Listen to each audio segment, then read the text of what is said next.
Hey everyone, welcome and welcome back to my channel. आज हम एक बहुत ही इंटरेस्टिंग टॉपिक के बारे में बात करने वाले हैं और वो है टॉप 5 इंडिकेटर्स जो आपको दिखाते हैं कि कार्मिक रिलेशनशिप आपके वर्थ चार्ट में है या नहीं।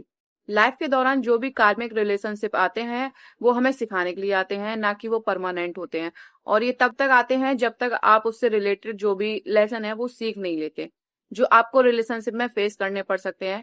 तभी वो इस कर्मा के थ्रू, वर्क थ्रू कर पाएंगे और उसके बाद आगे बढ़ पाएंगे और बेटर हो पाएंगे। समझ में आएगा कि कौन आपके लिए सही है और कौन नहीं है, और फिर एक बहुत ही सक्सेसफुल लव मैरिज और रिलेशनशिप पा पाएंगे। तो चलिए वीडियो को शुरू करते हैं, आगे बढ़ते हैं। मैं अब आपको टॉप 5 इंडिकेटर्स बताने वाली हूँ कार्मिक रिलेशनशिप के आपकी लाइफ में और आपके बर्थ चार्ट के अंदर भी। और मैं आपको ये भी बताने वाली हूँ कि इन चीजों को हील कैसे करें, इसका सामना कैसे करें और कैसे आगे बढ़े ताकि वो चीजें अट्रैक्ट करना बंद कर दें जो आप अभी तक कर रहे हो। ओके, तो मेरे लिए पहला इंडिकेटर है, जब मैं बर्थ चार्ट रीड कर रही होती हूँ और मुझे ये चीज दिखती है या अगर मुझे ये किसी के बर्थ चार्ट में दिखे तो मैं उस इंसान को एडवाइस देती हूँ या फिर मैं समझ जाती हूँ कि ये इंसान काफी कार्मिक रिलेशनशिप के थ्रू गुजर रहा है या गुजरता है। और पहला इंडिकेटर होगा 7th हाउस में सैटर्न होना। अगर किसी के 7th हाउस में सैटर्न है, चाहे वो हाउस प्लेसमेंट हो या फिर 7th हाउस साइन के थ्रू हो, जैसे अगर आपके 7th हाउस में कैप्रिकॉन है या एक्वेरियस है आपके बर्थ चार्ट में, जब बात 7th हाउस की आती है तो आप उन लोगों में से हो जो ऑलमोस्ट फिक्स हैं कार्मिक रिलेशनशिप एक्सपीरियंस करने के लिए। और ये आपकी लाइफ में रिलेशनशिप के मैटर में एक लर्निंग लेसन लेकर आता है और ये चीज स्पेसिफिकली हाईलाइट होगी आपके रोमांटिक रिलेशनशिप के थ्रू। क्योंकि अगर यूनिवर्स हमें सच में कुछ सिखाना चाहता है तो मोस्टली वो प्यार के थ्रू ही सिखाता है, और प्रोफेशनली भी ये चीज सेम तरीके से दिखेगी। और शायद ये नोटिस भी करें आप लोग, प्रोफेशनल रिलेशनशिप में भी और स्पेसिफिकली लव रिलेशनशिप में आपको एक पैटर्न दिखेगा कि आप अपनी लाइफ के रिलेशनशिप को कैसे हैंडल करते हो जब आपके बर्थ चार्ट में सैटर्न रूल्ड साइन होते हैं या सैटर्न प्लेस्ड होता है। तो ये चीज और क्लियरली सामने आती है। मान लो आपके 7th हाउस में कैप्रिकॉन है या आपके 7th हाउस में एक्वेरियस है या आपके 7th हाउस में सैटर्न ही प्लेस्ड है। 7th हाउस के अंदर आपको काफी ट्रायल्स और ट्रिब्यूनल्स फेस करने पड़ सकते हैं, तो ये चीज आप यहाँ देख सकते हो। अब सेकंड इंडिकेटर जो मैं बोलूंगी वो है स्कॉर्पियो 7th हाउस में। स्कॉर्पियो का 7th हाउस में होना डेफिनेटली एक स्ट्रॉन्ग इंडिकेटर है। बहुत ही कार्मिक रिलेशनशिप आपको फेस करने पड़ेंगे, मतलब जो फ्रेंडली नहीं होंगे बल्कि इंटेंस और डीप रिलेशनशिप होंगे।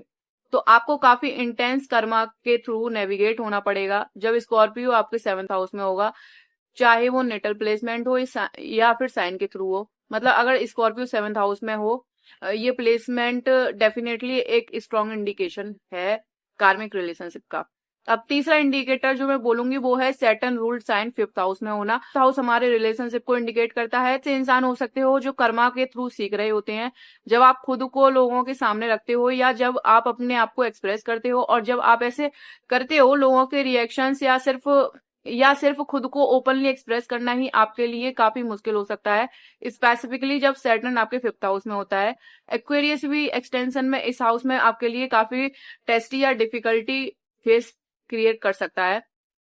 तो 5th हाउस भी एक और कार्मिक इंडिकेटर बन सकता है जहां आपको काफी टफ लेसन सीखने पड़ते हैं अपनी पर्सनल एक्सप्रेशन के थ्रू, क्योंकि सब कुछ यहीं से स्टार्ट होता है, आपकी पर्सनल एक्सप्रेशन से, और इसी पर्सनल एक्सप्रेशन के थ्रू आप बेटर रिलेशनशिप डेवलप कर पाते हो।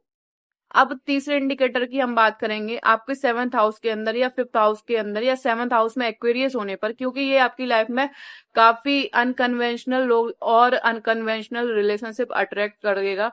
ये ऐसे लोग भी अट्रैक्ट करेगा जो झूठ बोलते होंगे या जो वैसे नहीं होंगे जैसे वो आपको शो करते होंगे, क्योंकि ये लोग आपके सामने एक फेकेड क्रिएट करेंगे और आप शायद उसमें फंस भी जाओगे, या वो आपसे झूठ बोल सकते हैं, या फिर आप बिजनेस अगर कर रहे हो तो उसमें भी जो आपका पार्टनर हो सकता है वो भी आपसे झूठ बोल सकता है। 7th हाउस में आप ऐसे रिलेशनशिप और पार्टनरशिप अट्रैक्ट कर रहे हो सकते हो जो झूठ, सीक्रेसी या किसी तरह के अनकन्वेंशनल फाउंडेशन पर बने होते हैं।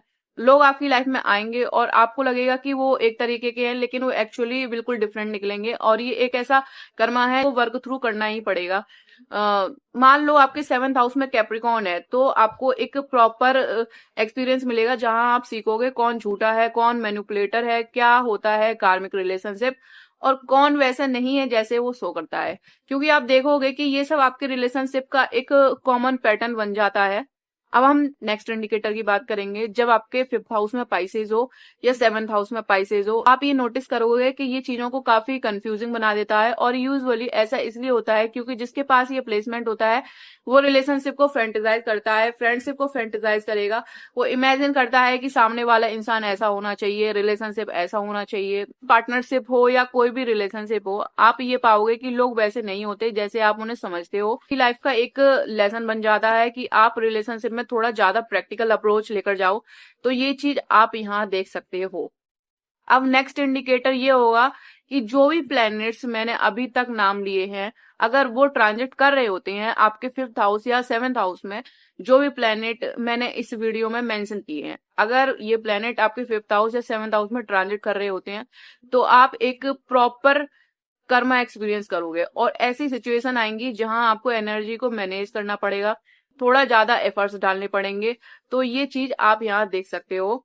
लास्ट इंडिकेटर है, अगर आपके चार्ट में सैटर्न वीनस के साथ कंजक्ट हो या फिर वीनस को एक्सपेक्ट कर रहा हो, या स्पेसिफिकली अगर ये 7th हाउस या 5th हाउस में हो, इन एरियाज में आप देखोगे कि ये काफी ज्यादा कर्मा है जो एक्सप्रेस होना है और जिसे आपको वर्क थ्रू करना पड़ेगा। और अगर आपके 7th हाउस में मार्स हो या एरीज हो तो वहां भी कुछ चैलेंजेस और एडजस्टमेंट होंगे, क्योंकि एरीज या मार्स 7th हाउस में होने पर आपके बिहेवियर रिलेशनशिप में थोड़ा इम्पल्सिव या इंटेंस टाइप किसी रीजन से हो सकता है। तो ये सब आप देख सकते हो इन कार्मिक प्लेसमेंट के साथ। तो अब चलिए बात करते हैं कि इन कार्मिक रिलेशनशिप को पहचाने कैसे, कैसे पता चलेगा कि आप एक कार्मिक रिलेशनशिप में हो। तो आपके रिलेशनशिप में सेम पैटर्न रिपीट हो रहा है हर बार, तो ये पहला इंडिकेटर है। यूजुअली यूनिवर्स डिस्क्रिमिनेट नहीं करता, स्पेसिफिकली जब बात 7th हाउस की होती है, क्योंकि 7th हाउस सभी रिलेशनशिप का रूलर होता है, चाहे वो प्रोफेशनल हो, फ्रेंडली हो या फिर रोमांटिक हो। तो आप ये नोटिस करोगे कि एक कॉमन थीम होती है जिस तरीके से आप लोगों से रिलेट करते हो, जहां आपका दिल एक्चुअली इन्वॉल्व होता है। आप थोड़े कैजुअल रहते हो। तो जब आप लोग इसे एक कैजुअल सेंस में रिलेट कर रहे हो, कभी कभी लोग आपको एग्जैक्टली वो नहीं देते जो आप चाहते हो। और जब बात बिजनेस की होती है तो आप शायद उसे इग्नोर कर देते हो, लेकिन बात दिल की आती है या एक्चुअल रोमांटिक रिलेशनशिप की होती है तो आप पाओगे कि ये चीजें फिर से वैसी ही एक्सप्रेस होती हैं। और यूजुअली हमें तब तक समझ नहीं आता जब तक ये प्यार का मैटर नहीं होता है। जैसे आपकी जॉब आपको चीट कर रही होती है, आपको प्रमोशन नहीं मिल रहा होता है, आपकी मेहनत को रिकॉग्नाइज नहीं किया जा रहा है, तो हम बोल देते हैं चलो कोई नहीं होता है। लेकिन ऐसे ही कोई लड़का या लड़की ऐसा कर दे तो हम तुरंत रिएक्ट करते हैं उस चीज पे कि मेरे से क्या गलती हो गई या उसने मेरे साथ ऐसा गलत क्यों किया। यही आपके रिलेशनशिप का कर्मा है और ये पहला इंडिकेटर है कि आप एक कार्मिक रिलेशनशिप में हो। अब सा इंडिकेटर ये होगा कि आप थोड़ा नोटिस करो, क्या आपकी रोमांटिक लाइफ में जो भी लोग आते हैं वो पिछले इंसान जैसे ही होते हैं? क्या वही बार बार सिमिलर सिचुएशंस फेस कर रहे हो आप? क्या आपको सेम थीम और सेम टॉपिक्स डील करने पड़ रहे होते हैं? और यूजुअली ये टॉपिक और थीम्स बिल्कुल वही होते हैं जो आपके 7th हाउस के प्लेनेट और साइंस से रिलेटेड होते हैं, जिन्हें आपको वर्क थ्रू करना ही पड़ता है। ये चीजें आपकी लाइफ के हर रिलेशनशिप में बार बार मैनिफेस्ट होती रहेंगी जब तक आप उन्हें प्रॉपरली रिजॉल्व नहीं कर लेते। क्योंकि सिर्फ इसलिए कि हम एक इंसान से मूव ऑन कर गए, दूसरे इंसान के पास चले गए, इसका मतलब ये नहीं होता कि आपका कर्मा हील हो गया है या हम बेटर हो गए हैं इसलिए कि हमने उस इंसान को छोड़ दिया। कभी कभी सिचुएशन थोड़ी डीपर होती है, ये ज्यादातर एक इंटरनल एडजस्टमेंट होता है हमारे अंदर की हम कैसे लोगों को अट्रैक्ट कर रहे हैं। तो मान लो आपके 7th हाउस में स्कॉर्पियो है, ये एग्जाम्पल किसी भी साइन के लिए अप्लाई हो सकता है। जो एग्जाम्पल मैं दे रही हूँ ये एक मेटाफर की तरह ले लो आप उन सब सिचुएशंस के लिए जो आप अपनी लाइफ में फेस कर रहे हो। तो मान लो आपके 7th हाउस में स्कॉर्पियो है और आप ऐसे इंसान हो जो अपनी लाइफ में ऐसे लोग अट्रैक्ट कर रहे हो जो जेलस होते हैं या बहुत पॉजेसिव होते हैं आपको लेके, या ऐसे लोग जो आपसे सीक्रेटिव रहना चाहते हैं, वो हमेशा आपके साथ चीजें छुपाना चाहते हैं, आपकी लाइफ को कंट्रोल करना चाहते हैं, आप क्या कर रहे हो उसे भी कंट्रोल करना चाहते हैं और शायद थोड़े एग्रेसिव भी हो सकते हैं। तो मान लो ये वो थीम है जो आपके 7th हाउस के थ्रू कर्मा के फॉर्म में वर्क करना है आपको। और मान लो आप बोलते हो कि मैं इंसान से दूर जा रहा हूँ, मैं ब्रेकअप कर ले रहा हूँ, लेकिन फिर आप किसी नेक्स्ट पर्सन के साथ रिलेशनशिप में आ जाते हो। मैं हमेशा यही कहती हूँ कि रिलेशनशिप में जाने से पहले थोड़ा रुक जाओ, एक डीप ब्रेथ ले लो और रिफ्लेक्ट करो कि यूनिवर्स आपके पिछले रिलेशनशिप के थ्रू क्या सिखाना चाह रहे थे। क्योंकि ये चीजें हम पर सिर्फ थोपी नहीं जा रही है, कभी कभी ऐसा लगता है हमको कि भगवान ने हमारे साथ ऐसा क्यों किया, इस लड़के ने मेरे साथ ऐसा क्यों कर दिया, इस लड़की ने मेरे साथ ऐसा क्यों कर दिया, एक्सेट्रा। और मैंने तो उसे, और फिर सोचते हैं हम कि मैंने तो इस इंसान से बस प्यार ही किया था। लेकिन अगर आप इसी तरह सोचते रहोगे तो आप हमेशा वही अट्रैक्ट करोगे और हमेशा विक्टिम माइंडसेट में रहोगे। हमें रुकना होगा, यहीं पे रिफ्लेक्ट करना होगा, और जो मैं इस एनर्जी का काउंटर पार्ट बन गया या बन गई, क्या मैं ऐसा इंसान था जो मैंने स्कॉर्पियो पार्टनर को आके मुझे कंट्रोल करने दिया। आई होप आप लोग समझ रहे होंगे जो मैं कहना चाह रही हूँ। बात ये है कि हर रिलेशनशिप में एक बैलेंस्ड और क्लियर माइंड के साथ जाना, पिछले मिस्टेक से सीखना और अपने पास्ट रिलेशनशिप के शॉर्टकमिंग्स और मिसकम्युनिकेशंस को समझना और देखना कि हम कैसे अडेप्ट कर सकते हैं और कैसे हम रेड फ्लैग को इग्नोर नहीं करें। और यही मेन बात है। जब हम नेक्स्ट रिलेशनशिप में जाते हैं तो चाहे सामने वाला इंसान डिफरेंट ही क्यों ना हो, मैंने कई ऐसे लोग देखे हैं जो 20-20 बार रिलेशनशिप में रह चुके हैं, वो इंसान असल में वही होता है जिसे उन्होंने पहले छोड़ा होता है। बस चेहरा बदल जाता है, नाम बदल जाता है। नेगेटिव एनर्जी के लिए स्पेस होल्ड करते रहोगे तब तक पॉजिटिव एनर्जी आपके पास नहीं आ सकती। पहले आपको यूनिवर्स को ये दिखाना होगा कि आप अवेयर हो उस नेगेटिव एनर्जी के मैनिफेस्टेशन के बारे में, उस प्लेसमेंट के नेगेटिव साइड के बारे में। और आप जब ये सब कर लेते हो तो फिर आपको ऐसा इंसान मिलता है जो आपको हील करना चाहता है, जो अपनी इन्फ्लुएंस को दुनिया में गुड के लिए यूज करता है। आई होप आप समझ रहे होगे कि कैसे कार्मिक रिलेशनशिप को हील करना है। आपको ऑफर को डिक्लाइन करना होता है, और जब आप ऑफर्स को डिक्लाइन करते हो तो आप यूनिवर्स को ये सिग्नल देते हो कि आपने सीख लिया है पिछले लेसन, उस एनर्जी के नेगेटिव मैनिफेस्टेशन को कि वो आपको दिखाना चाहते थे, और फिर आप बेटर चीजें अट्रैक्ट करते हो अपनी लाइफ में।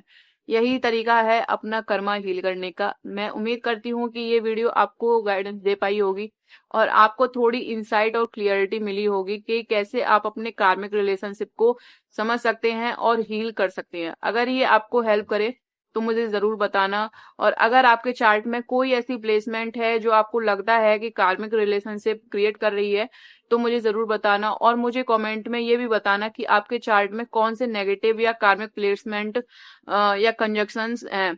मैं आपको बताऊंगी कि उसका एग्जैक्ट लेसन क्या है। सीखना जरूरी है ताकि आप उस एनर्जी को फिर से अट्रैक्ट ना करें। क्योंकि ऑनेस्टली अगर मैं हर एक नेगेटिव प्लेसमेंट को डिटेल में एक्सप्लेन करने बैठ गई यहाँ पे तो ये वीडियो काफी लंबा हो जाएगा, इसलिए आप कमेंट कर सकते हो तो मैं आपको डायरेक्टली बता दूंगी वहीं पे। क्योंकि 7th हाउस के हिसाब से हम सब रिलेशनशिप में अलग अलग लेसन सीखते हैं, और ये आप पर डिपेंड करता है कि आप उन लेसन्स को कैसे डिकोड करते हो। ये यूजुअली उस प्लेनेट या साइन के थीम के अंडर होता है जो आपके 7th हाउस या 5th हाउस में होते हैं, या जो 7th हाउस को ट्रांजिट कर रहे होते हैं। ये हर इंसान के लिए यूनिक होते हैं, इसलिए बेस्ट यही होता है कि आप एक वो बर्थ चार्ट रीडिंग ले लो ताकि आपको पता चल सके और आप समझ सको कि आपका एग्जैक्ट लेसन क्या है। और ज्यादा लंबा ना खींचते हुए मैं इस वीडियो को यहीं एंड करती हूँ। अब अगर आपने इस वीडियो से रिलेट किया हो या समझ आया हो तो वीडियो को लाइक जरूर करना और चैनल को सब्सक्राइब भी कर देना, सो दैट वीडियो के नोटिफिकेशन आपको टाइम पर मिलते रहें। मिलते हैं हम नेक्स्ट वीडियो में। Thank you for watching the video.